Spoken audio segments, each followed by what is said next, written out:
देखिए इस वीडियो में हम क्लास 10th का जो हिस्ट्री बुक है तो उसी से एक सवाल करेंगे हम।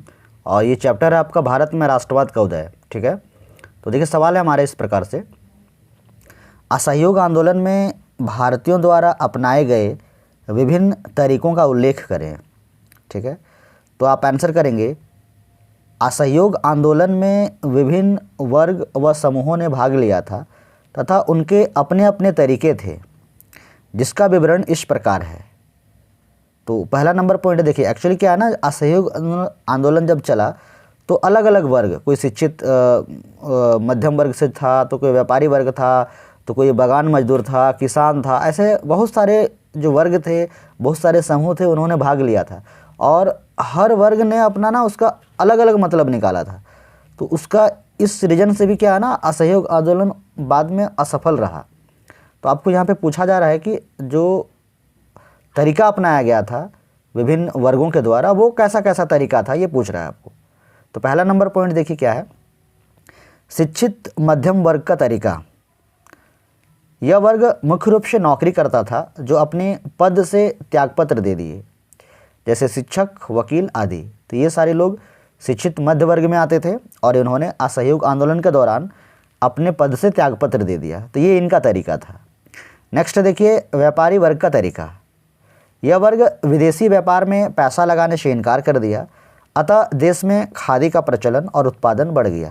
यानी कि विदेश में पैसा इन्वेस्ट करने से ये मना कर दिए। तो ये असहयोग आंदोलन में इन्होंने इस तरीके से अपना योगदान रखा। अगला है सामान्य जनता का तरीका, जो आम आदमी है।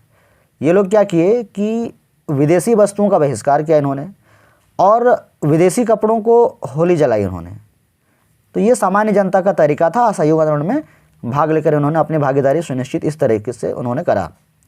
नेक्स्ट देखिए, बागान मजदूरों का तरीका।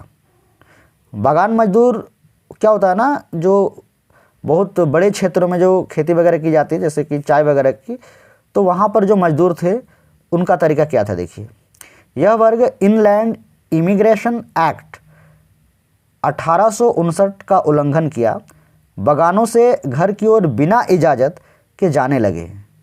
यानी कि जो इंग्लैंड वासी थे या फिर जो अंग्रेज थे, उन्होंने इनलैंड इमिग्रेशन एक्ट लेकर आया था। तो इसके तहत बागान मजदूरों को बिना इजाज़त के बागान क्षेत्र से जाने की मनाही होती थी, वे वहाँ पर रह के ही खेती करते थे। तो बागान मजदूरों को लगा कि अब हम जो है इस कानून का उल्लंघन कर सकते हैं और अब हम घर जा सकते हैं।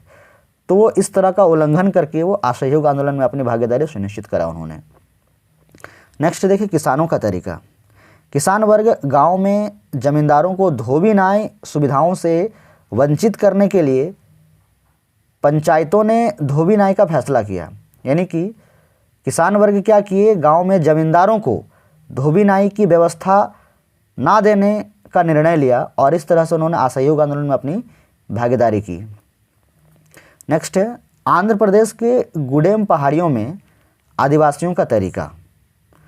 देखिए, यह वर्ग अपने क्षेत्रों में जंगलों पर लगे पाबंदियों को तोड़ दिए और वहाँ अपने आर्थिक गतिविधियाँ करने लगे तथा अंग्रेज़ों के खिलाफ गुरिल्ला युद्ध को अंजाम दिए। तो इस तरह से क्या है ना कि अलग अलग क्षेत्रों में अलग अलग तरीके से असहयोग आंदोलन में उन्होंने अपनी सहभागिता करी। और चूँकि आंध्र प्रदेश की जो गुडेम पहाड़ियाँ हैं, वहाँ पर तो गुरिल्ला युद्ध यानी कि छापामार युद्ध शुरू कर दिया गया था और वो पूरा हिंसात्मक था, जो कि गांधी जी के सिद्धांत के खिलाफ था। तो इस तरह से हमने समझा कि असहयोग आंदोलन में भारतीयों द्वारा जो अपनाया गया अलग अलग तरीका था वो कैसा कैसा था। तो इस वीडियो में इतना ही, फिर मिलते हैं अगले वीडियो में। धन्यवाद।